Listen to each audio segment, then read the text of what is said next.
Hello everyone, my name is Chance Wilkins, but people online call me Cyrax.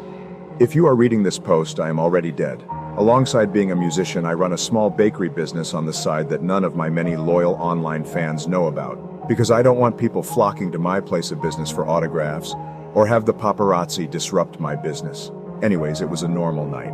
I was working the early morning shift at 2:50 getting ready for the onslaught of customers who would be coming in for the morning rush to get coffee and other breakfast pastries to start their days. A few minutes later at 3 a.m., I heard the bell indicating someone had entered the store. This was odd, but not uncommon, as many people on the late shift come in for pick-me-ups. I look over at the door, and I see what has to be the fattest, baldest black man I've ever seen. This dude had to be at least 600 pounds. He was awkwardly shuffling towards the counter on his phone. When he asked me for something, I shudder to recollect. He asked for a cupcake. I wish I had just told him to wait until later, but I was a people pleaser and obliged, grabbing the hardest, oldest cupcake from the back of the freezer and handing it to him. You see, I am violently fat-phobic. I regularly go into online pro-fat movement chats and make fun of those whales while showing of my Chad muscular physique to make them cry. I even run a fat-phobic group at my local church where I and a whole congregation of 100 people troll fatties online and work out shirtless and lathered in oil. Not in a gay way, though, of course.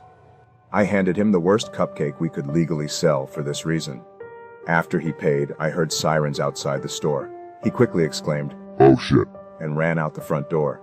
This is when my fate was sealed, as when he ran out, he spotted a cop on a motorcycle who was catching up to the two cars who were parked in front of the store.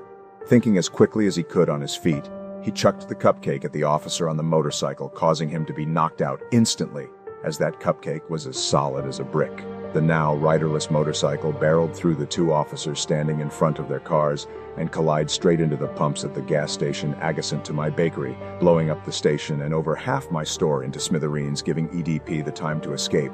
I was unfortunately caught in the blast and blacked out. I am now in the hospital with 80% of my body covered in third-degree burns, and the only limb I have left is my right arm, which I'm using to write this all down. I'm in excruciating pain and don't have much time left. The only family I have left to carry the bloodline is my 14-year-old son, who unironically watches Andrew Tate and spent all his college funds I saved up for him on Hustlers University, making this situation even more painful. Before they pull the plug, I'm going to publish this story on r/nosleep so you may all know, if EDP ever comes to your place of business at 3 a.m., do not serve him.